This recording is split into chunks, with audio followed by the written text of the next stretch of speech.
ग्रहण करेंगे। भगवान नारायण काशी वाले पंडित के यहाँ तो रुक गए। पंडित जी के यहाँ भोजन पकना हुआ, भगवान की कृपा रही, पंडित से बढ़िया बढ़िया सब मिला रहा। पंडित और पंडिताइन दोनों लोग बड़ी भाव से भगवान का भोजन बनाए। भोजन बनाए, पंडित जी बेचारे दो बड़ी बड़ी थाली में, तो छोटी थाली में भोजन निकाले। दो बड़ा बड़ा गिलास में पानी रखे, एक छोटा गिलास में पानी रखिए। ऐसे एक चौकी रखिए, ठाकुर जी की मूर्ति रखिए, और छोटी थाली छोटा गिलास भगवान नारायण के पास। काशी वाले पंडित जी का आसन लग गया, भगवान नारायण का आसन लग गया। काशी वाले पंडित जी ने भगवान से कहा एक निवेदन। भगवान ने कहा बताइए। 2 मिनट सिर्फ आंख बंद कर लीजिए, ठाकुर जी का भोग लगाने, फिर प्रसाद हम लोग ग्रहण करें। भगवान ने आंख बंद कर दिया।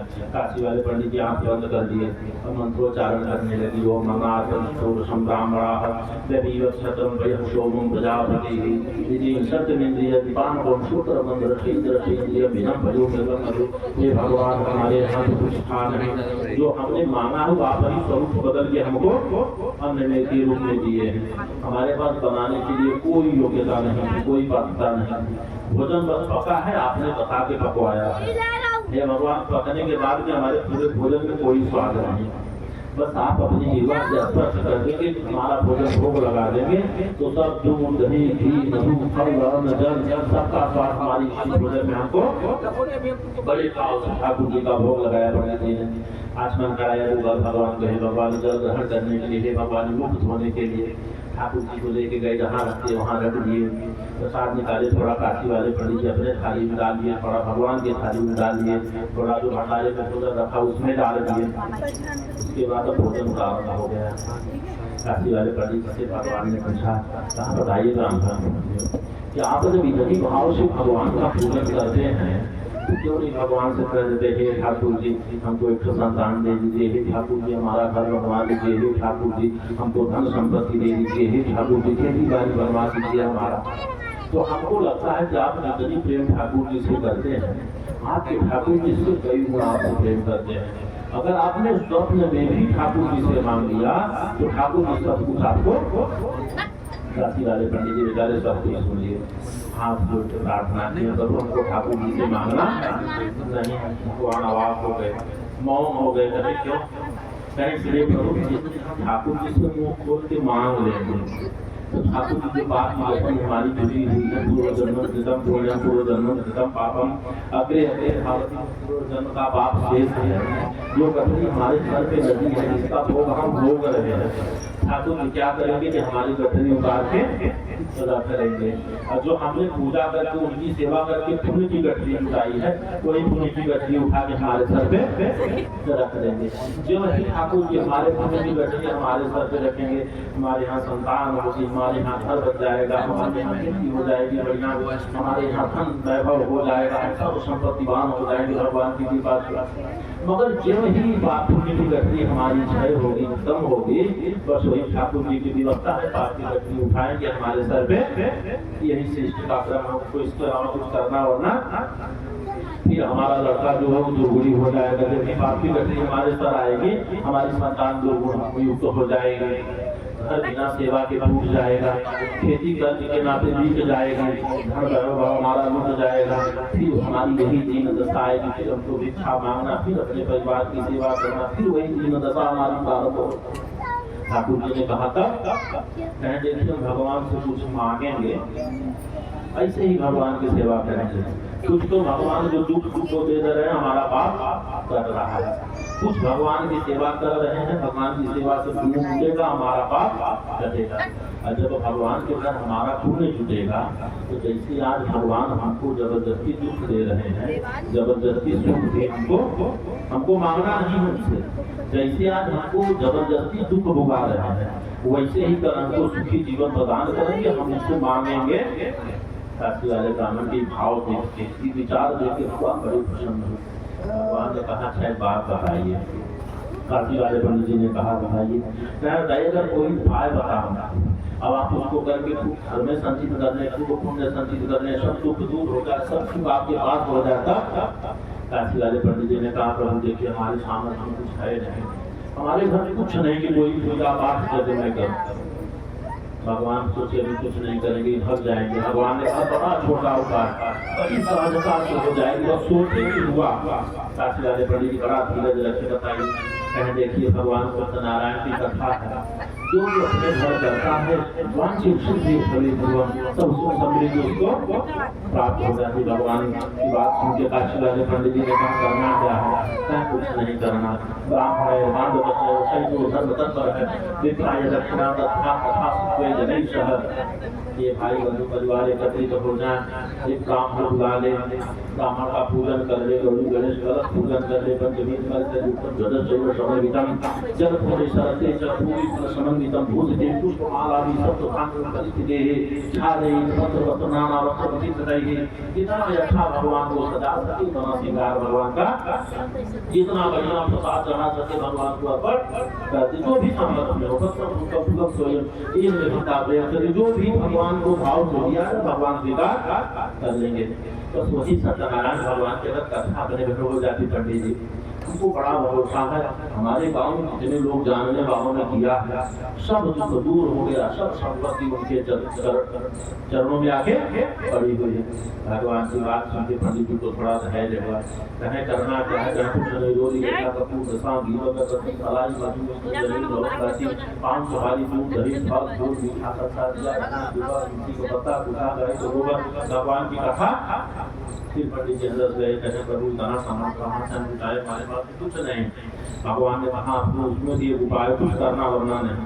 जितना परिश्रम व्यक्ति ने करते हैं सिर्फ उतना परिश्रम करें, हम आश्वासन देते हैं, हमको विश्वास है कि आप जितने परिश्रम प्रतिदिन करते हैं उतने परिश्रम में भगवान सब कुछ ला के आपको दे देंगे।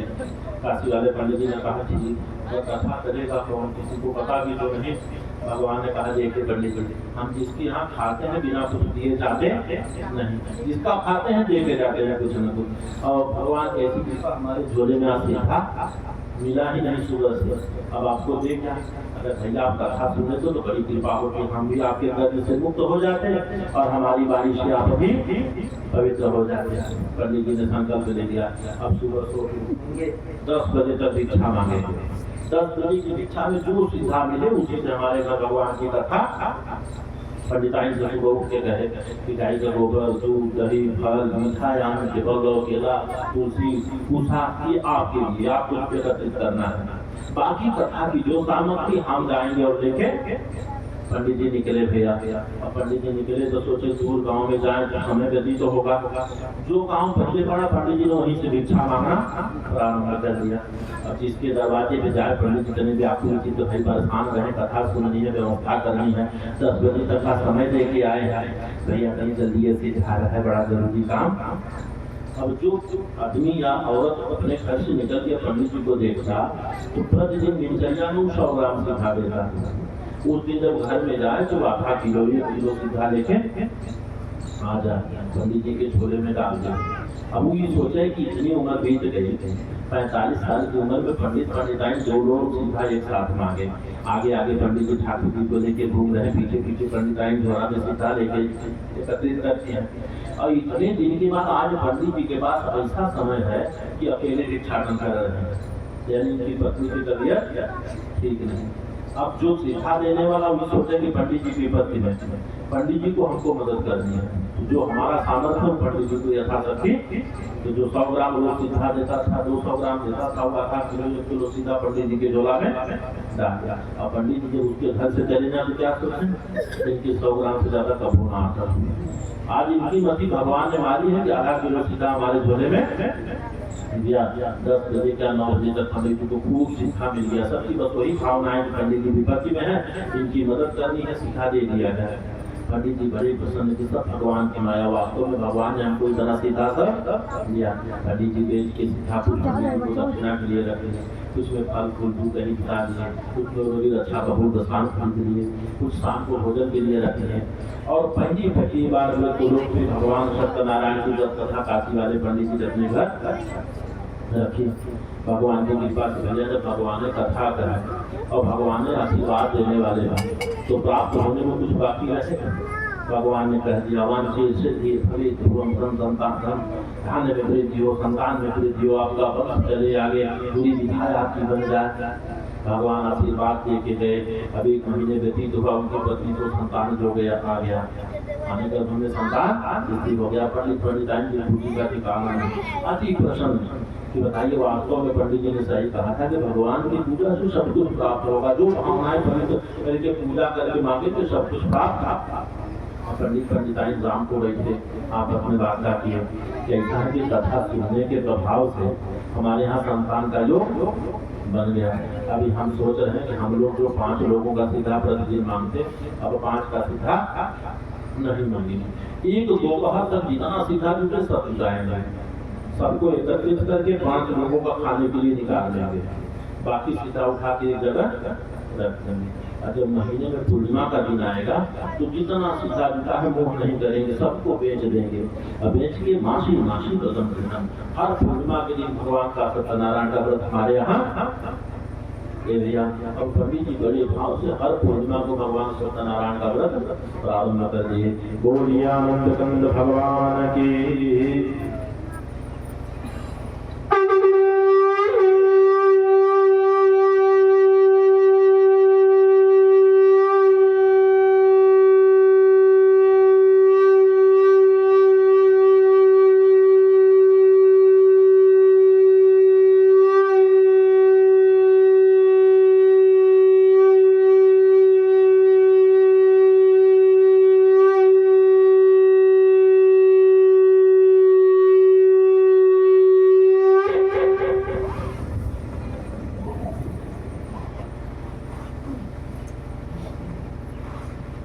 पंडित जी ने हर पूर्णिमा को भगवान सत्यनारायण का व्रत प्रारंभ कर दिया।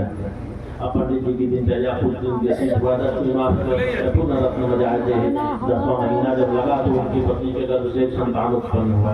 पंडित जी अति प्रसन्न हो गए। संतान धीरे धीरे जो कि हुआ 8-10 साल का हुआ, व्यापार करने लगा, पैसा कमा के पंडित जी को देने लगा, घर बन गए, मकान हो गया, सब बढ़िया धन संपत्ति हो गई। मगर पंडित जी की वही दिनचर्या, मासी व्रतम के दम हर पूर्णिमा को पंडित जी अपने घर सत्यनारायण भगवान की कथा करते। उनका देखे जो लकड़हारा रहा, एक दिन कथा सुना पुराण का, भगवान ने उनको भी सब कुछ दिया। एक बनिया रहे भगवान की कथा सुने, भगवान ने उनको भी कन्या उत्पन्न की। उसके बाद कथा का संकल्प करके भूल गए, रतनसारपुर में व्यापार करने गए। तो उनके पति दामाद जो व्यापार करने के लिए गए तो उनको राजा ने बंदी बना दिया। फिर भगवान से क्षमा याचना की, फिर भगवान ने राजा को दर्शन दिया, फिर आके वापस कथा सुने। इस तरह से मृत लोक में सत्यनारायण भगवान की व्रत कथा का प्रचार हो गया। सत्यनारायण की व्रत कथा सब लोग बड़े भाव से करने लगे। जो श्रद्धा भक्ति भावना को पवित्र करके एकाग्र सिद्ध हो गए। देखिए हरिअनंद हरि कथा बनता है। सबसे ये है कि सत्यनारायण भगवान की व्रत कथा की पुस्तक में कथा लिखी ही नहीं। जो पुस्तक पंडित जी लोग पढ़ते हैं, पूरी पुस्तक में कथा नहीं लिखी। उसमें लिखा है कि नारद जी आए, नारद जी ने विष्णु जी से पूछा, विष्णु जी ने ब्राह्मण को काशीपुर में बताया आपको कि ब्राह्मण को आके बताए विज्ञान विष्णु जी कथा करके चले गए। पंडित जी हर पूर्णिमा को कथा सुना प्रारंभ कर दिए। फिर एक तो लकड़हारा रहा जा रहा था, मंदिर में बैठा, पंडित जी से पूछा पंडित जी क्या हो गया। पंडित जी ने कहा सत्यनारायण भगवान की कथा था, इससे क्या मिलेगा, चाहे वांछित सिद्धि भवे, भगवान से जो मांगेंगे भगवान आपको दे देंगे। हाल लकड़ी बेचने से जो मिलेगा उससे भगवान की कथा होगी, भगवान की माया रही, उसको दोगुना पैसा मिला। बड़े भाव से कथा सुना। एक बनिया इसी तरह मिल गया। पंडित जी को पूछा प्रभु क्या हो रहा है। भगवान सत्यनारायण की कथा। बनिया कहा इससे क्या होगा, कहे जो मांगे प्राप्त होगा। उसने कहा हमारे घर संतान नहीं है। पंडित जी ने कहा कथा सुनो सब प्राप्त होगा। बनिया ने बड़े भाव से कथा सुनी। उसकी पत्नी लीलावती सुतलावती नाम की लड़की उत्पन्न हुई। उसने भगवान की कथा को माना था, नहीं सुना। फिर उसके बाद व्यापार किया, व्यापार करके आया, कन्या का विवाह कर दिया। फिर भगवान की कथा नहीं सुनी। फिर भगवान ने दामाद के साथ चला गया व्यापार करने। फिर राजा ने बंदी बना लिया, उसके घर चोरी हो गया, सब नष्ट हो गया। फिर बड़ी क्षमा याचना की, भगवान की कथा सुनी। फिर उसका पति दामाद वहाँ से वापस आए। फिर भगवान ने परीक्षा दिया। उसने कहा हमारे नाव में धन धान्य नहीं है, लता पता है। भगवान ने श्राप दे दिया कि लता पता भरा हो। फिर बेहोश हो गया, पानी में डूब गया। मगर सत्यनारायण भगवान की कौन सी कथा रही जो पंडित जी ने सुना, जो बनिया ने सुना, जो लकड़हारे ने पहली बार। पूरी पुस्तक में कहीं कथा है नहीं, बस यही है कि कथा सुना। मगर पहला अध्याय पूरे कथा का सार था। ब्राह्मण धर्म तत्पर दक्षिणा तथा सुखई भाई बंधु परिवार एकत्रित हो जाए, ब्राह्मण को बुला लें, ठाकुर जी की पूजा कर लें, गौरी गणेश कलश रख ले, पंडित जी के दर्शन उत्तम शैव समर्पितम को श्रृंगार करके भगवान का ध्वजा उठे मंदिर बना ले, जिससे केला है ना है। उसके बाद भगवान का सारी चूरन संतरा घूमत तथा चूरन बना ले भगवान को, तो वही चलता रहा तो भगवान को चूरन अर्पण करे, तुलसी पर डाल दे, दीप अगरबत्ती से सुगंधित कर दे और उसके बाद नित्य की कार्यक्रम चले। आपके पास 10 मिनट है, 20 मिनट है, आधे घंटे हैं, 1 घंटे हैं, जितना समय हो भगवान के लिए अर्पण कर दे। अगर 10 बार नारायण नारायण करके एक शब्द बच गया तो एक अध्याय हरि अनंत हरि कथा अनंत, भगवान की बड़ी लंबी कथा है, जैसे 18 पुराण में पूरा नहीं किया है ना। इतने वेद है, सब भगवान के हैं और किसी में भगवान की कथा पूरी नहीं हुई। लास्ट में ये लिखिए कि भगवान की बड़ी कथा है, प्रभु हमारी जो सामर्थ हमने इसमें लिखी है। तो जब इतने बड़े रामचरित मानस में तुलसीदास भगवान की कथा नहीं लिख पाए, रामायण पुराण में वाल्मीकि जी नहीं लिख पाए, तो सत्यनारायण भगवान की कथा की किताब में भगवान की कथा कौन तो कहें नहीं। हरि अनंत हरि कथा अनंत, भगवान के बड़े स्वरूप है। भगवान के किसी स्वरूप की चर्चा हो जाए, भगवान की कथा वही है। नारायण नारायण करके संग हो जाए, एक अध्याय पूर्ण हो गए। मगर कथा कैसे करनी है? श्रद्धा भक्ति से एक कसौटी है पूरे सत्यनारायण भगवान की कथा की श्रद्धा भक्ति समर्पित है। भाव ऐसा हो कि जब कथा सुनने बैठे तो अगर आंख बंद भी हो जाए तो भगवान की मूर्ति ही आपको दिखे, इसके अलावा कुछ दिखे। और जब ये भाव मन में आ गया आपकी पूरी पूजा सत्यनारायण भगवान की कथा वही पूर्ण होगी जो मन में भाव आ गया। आपने एकाग्र होकर भगवान के लिए चिंतन कर दिया। कहते हैं सत्यनारायण भगवान की कथा तो जो श्रद्धा भक्ति भावना को पवित्र करके जाता है, समय की कोई बात नहीं, 20 मिनट में कथा सुन के उठ जाए सुनाई नहीं, 5 घंटे समय 5 घंटे भगवान की पूजा हो, है ना। मगर जितने देर हो एकाग्र हो, ये नहीं मन विह्वल हो, यहाँ गैस दाल चाहिए हो, अगरबत्ती भगवान के सामने जला, ये तनी गैस बंद कर दिया, भगवान को पूजा करें, भगवान नहीं देख रहे आपने क्या किया भगवान ने, पता है ना। कई बार होता, बहुत बार हो रहा है। अब हम ही पूजा करते हैं, किसी का फोन आ जाता है, कहीं विलम्ब हो जाता है, अभी पूजा के आज फोन नहीं आ रहे तो कितने फोन आ जाए तो हम भी टूट जाते हैं। अगर भगवान कहते हैं नहीं, जब एकाग्र होंगे तो वांछित सिद्धि गुरुदेव ही एकाग्र हुए कि हमने आपको सब कुछ प्रदान किया। भगवान देते क्या? अगर भगवान प्रसन्न हो तो 6 विधि भगवान देते हैं। जिनके भगवान की कृपा होती है 6 चीज भगवान देते हैं क्रमशः। अर्थागमो नित्यम मरोगता च अभिया च भार्या प्रियवादिनी च वैश्य पुत्रो यत् तरिच विद्या खंडिलो के सुखार जाते। भगवान आपके सामने नहीं आएंगे, आपका हाथ पकड़ के लेके कहीं नहीं जाएंगे, मार्गदर्शन करेंगे आपके। अर्थागमो, अर्थ माने पैसा, आगमो माने आगम। पूरे जीवन में उतना पैसा आता हो जितना आपका व्यय हो उसका थोड़ा अधिक की जान लीजिए कि भगवान की बड़ी कृपा आपसे है कि भगवान ने आपको उस चीजों के उपासना नित्यम अरोगिता है। शरीर अरोगी तो है, समझ लीजिए भगवान की और कृपा आपके ऊपर आ गई। प्रिया भार्या है, पत्नी मन के अनुकूल है, भगवान की भी बड़ी मन की क्रिया है। प्रिय आदमी अच्छे कर्म करने वाली, अच्छी बोलने वाली हो, ये भी भगवान की बड़ी कृपा है। वैश्य से पुत्र हो, बच्चे बच्चे आज्ञाकारी हो, वो भी भगवान की बड़ी कृपा। अर्थ कनिच विद्या है, अगर बच्चे संतान जो है अपने पुरुषार्थ से, अपनी शिक्षा से, अपनी योग्यता से पिता करोड़पति हो, और पिता के सामने पुत्र नौकरी न करो, जो पिता की वृद्धावस्था तक यही चिंता होगी कि हमारे 1 करोड़ रुपए की तो कैसे ही नष्ट कर देगा, मगर इसकी जीविका आगे कैसे चलेगी। और पिता के करोड़पति रहने के बाद अगर उसकी संतान 5000 की नौकरी पा जाए प्रतिमास, तो पिता को अति प्रसन्नता है, इसने अपने पुरुषार्थ से 5000 कमाना सीखा है। हमारा 1 करोड़ कभी भी नष्ट कर सकता है, मगर हमारे 1 करोड़ के बाद जब इसके 5000 की बारी आएगी तब इसको पता चलेगा कि 5000 कितने पुरुषार्थ से इसने बचाया है, कमाया है। तो उसी 5000 से इसको जीवन जीना तो अर्थ करी के विद्या है। अगर माता पिता के सामने संतान नौकरी पा जाए, अपने सनातन में लग जाए, तो तभी भी भगवान की बड़ी कृपा है। और भगवान की कृपा होती है तभी ईश्वर भगवान की माँ की कृपा से प्राप्त होता है। बोलिए आनंद कंद भगवान की।